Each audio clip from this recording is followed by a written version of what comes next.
This is, oh, buggering titties. Hello everyone, welcome back to my channel. Welcome to this video about clothes. I kind of want to see if I can do a series on this, like the stories behind my clothes, because I pick up so many pieces secondhand. I also do buy from sustainable brands as well, but not all of them are to my taste. I like older looking, more kind of like classic cuts, and dresses in particular. I don't want to say they're my favourite because blouses are kind of my favourite, but I think they're both on par with each other. Like recently I have been having a little bit of a declutter, and I love rediscovering old clothes that you used to love and you've just forgotten about, because that is kind of like it feels like you're getting something but you're not. Do you know what I mean? Like you already had it, but it has that kind of like stimulation of newness, and that is something that I've been trying to fight in terms of buying new things. And I'm not gonna lie, I find it really hard. Like I can go for a while, I can go for like two months not buying something off Depop or not, and even like, you know, secondhand shopping is still shopping, and like when I'm trying to save money it's not great. Trying to battle that need for like constant stimulation of new things, it goes against my very nature of being. I feel kind of ashamed to admit it, but it's the truth. And that's what gets us like, you know, when you buy something, say you buy a new top, and for that afternoon you feel amazing because you've got this new item, and when you look at it you feel really happy, and then a week later that newness has just rubbed off and you're not really that interested in it anymore, and you realise that the only reason you liked it was because it's new. It wasn't because you love the item. So I'm really trying to battle that and like I say, I find it really difficult, which is why I'm quite open about conscious consumption. Like I'm not the best consumer in the world, but I'm trying my hardest. So yeah, I feel like this might be a good way to kind of appreciate what I already have and to share any good stories I have to go along with these pieces, which I don't think I have very many, but we will find out together. And with that, let's get started. Yeah, I'm going to start on the right hand side. So the first dress, I'm going to feature 8 dresses because 8 is my favourite number, and I feel like featuring 8. The first dress I wanted to mention is this one. This is a silky number and it ties up at the back. It's got a nice little tie. Usually I don't go for this kind of like no sleeve sort of detail just because I don't find it very flattering on my shoulders, but this one looked alright actually. And the story behind this, I got it in a charity shop very recently, actually a couple of weeks ago. It was an Oxfam charity shop. I went up to London to go to this exhibition with my friends. We went to the Imperial War Museum. They had a, they've still got it actually if you're around London. It's this exhibition on war and music, and like how music has been related to conflict and how it helps in times of conflict. It was actually quite interesting and it was free. So yeah, if you're in the area, maybe pop along. It was so hot that day. Like when I left in the morning, it wasn't hot at all. So I had jeans on, I had boots on, I had a top and a jumper.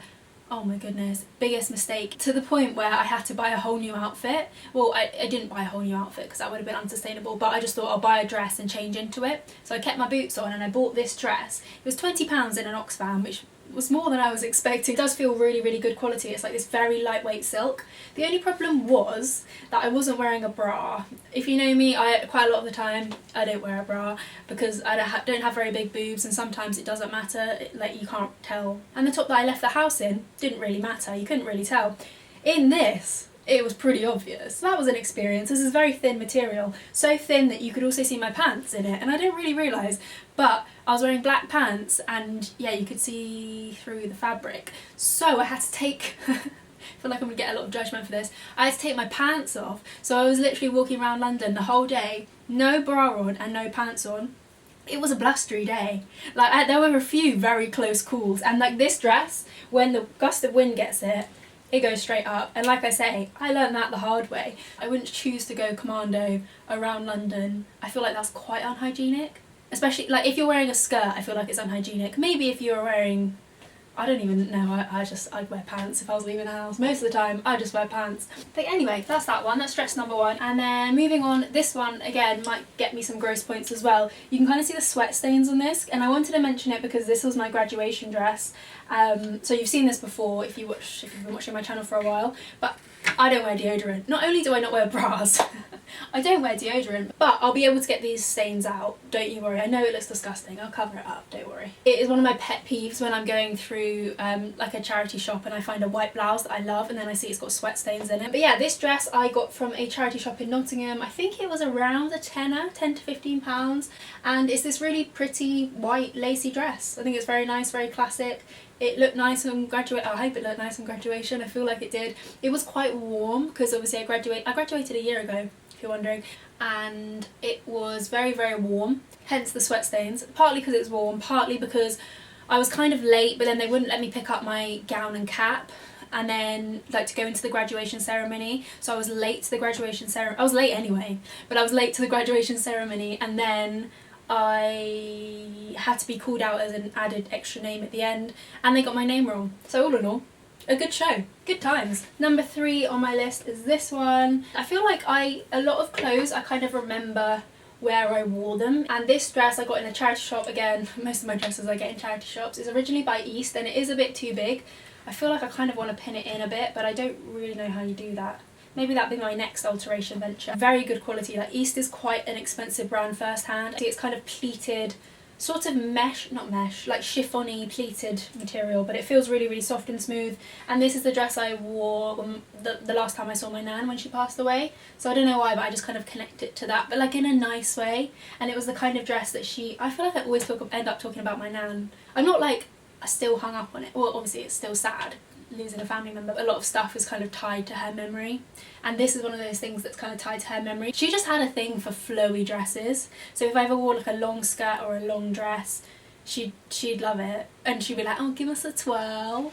So I feel like this is something she'd really appreciate. I feel like she really liked this one as well, so that's this one. It's really nice, and it's like a nice memory attached to it. It's not like, oh, this is what I was wearing when she died in hospital, but it is what I was wearing when she died in hospital, so that's that one. The 4th dress I wanted to mention is this one. This one doesn't have a story attached to it, but I thought I would just show it to you anyway. The shape of it is pretty. I like it because it's got a kind of kimono vibe to it, and I love that. I love Japanese kimono. I think it's so beautiful, so elegant, and I feel like this has got that kind of look to it. Obviously it's not kimono, and like I wouldn't wear kimono. I feel like you can appreciate the look of something without wearing it yourself, you know what I mean? Number 5, this is a first-hand purchase, so I got this from a sustainable brand. Oh, this doesn't look very nice on the hanger. Let me just rearrange it a little bit. Okay, this might give you a bit of a better idea of how it looks. It's like a wraparound dress by Sisterhood. See, some sustainable brands, I love the concept of them, but I just don't like the style of their clothes. Sisterhood are a really cool brand that use offcuts. They're based in Manchester. Everything's ethically made, sustainably made, and they use offcuts. This is a really, really pretty tea dress. It's like a wrap dress, that kind of very classic Reformation style dress, and I love it so much. It's quite thick, but it feels really, really good quality. It's really flattering. I've also got this same print in I wear them all the time, so you've probably seen them on my Instagram if you follow me there, but I'm an unashamed outfit repeater. I've got this kind of like bodycon dress, which is in the same material, and yeah, I love them both a lot, so I highly recommend these. I'll link this website down below if you're interested. They do amazing blouses. It's basically Reformation, but a lot cheaper. Number 6, this one I got in a charity shop in Nottingham when I used to go to uni there. It was a vintage store opposite the station. If you ever go to Nottingham, they do have a couple of really, really good vintage stores, and it's not, you know, when you go to some cities, you go to the vintage places and there's so much sifting through you have to do of just rubbish stuff.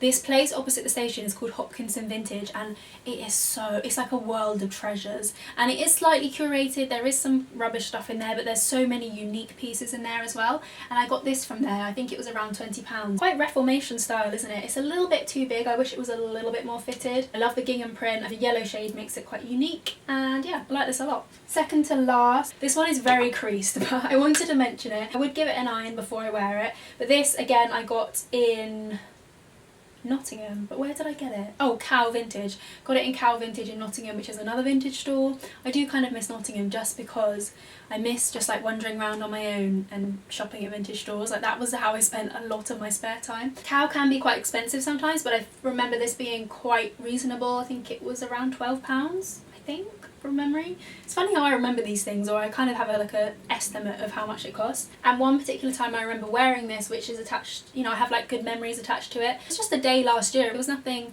you know, like monumental, but it was a day trip to the beach with my friend Serena, and I just remember it being such a, pardon the pun, serene day. It was just so dreamy. We went to Durdle Door.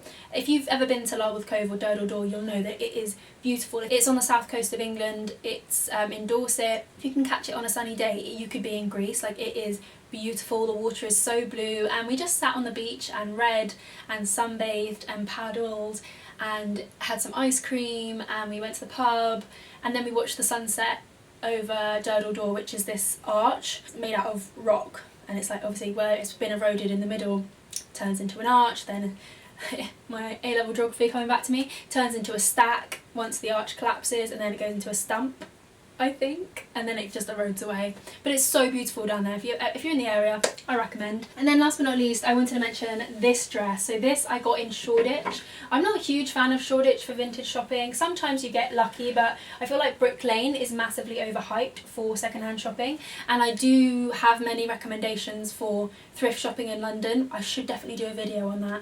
I want to do a video on it, but I need to go around and get footage of all the places first. There's so many different areas of London that are completely opposite directions that have so much to offer, so it might take a while to get that footage. But yeah, I've got loads of better recommendations in Shoreditch because it's not my favourite. It's okay, but it's just quite commercial now because it's so well known for vintage shopping. Ironically, I got this there and it was around £20. I also got it with Serena actually. It's this amazing kind of like white silver lilac material, really silky and almost metallic but not, and it's just very, very simple. I feel like it's very kind of Kate Moss in the 90s sort of vibe, very simple cut. And I like to think of this, I don't know why I have this on my mind, but I like to think of this as an engagement dress. Do you know what I mean? It's just got that look to it. You don't want to wear it to somebody else's engagement because you might upstage them, because let's be fair, this is a beautiful dress. I don't know why I have that in my mind. In fact, this is my baby shower dress. Honestly, I'm not that kind of person at all. I'm not like, oh, I really want a baby, I really want to get married. I'm not that person at all, but for some reason I can just see this one.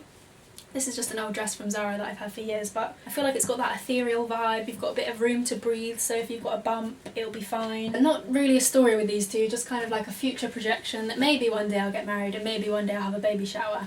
May not have a baby, but baby shower may come. I don't really know how to end this video. I really hope that was interesting. I just love like treasuring the things you already have. More than ever before, I'm trying to find enjoyment out of what I've already got instead of always looking to the next thing, like, oh, then I can buy this and then I can buy that. Like, actually, this wardrobe is full of so many treasures, including my goggles. This is fashion if I ever saw it. Crikey, they're tight. Thank you so much for watching. I hope you enjoyed, and if you want to see some more from me, obviously like, comment, subscribe, follow my socials, etc, etc, and hopefully I'll see you in my next one.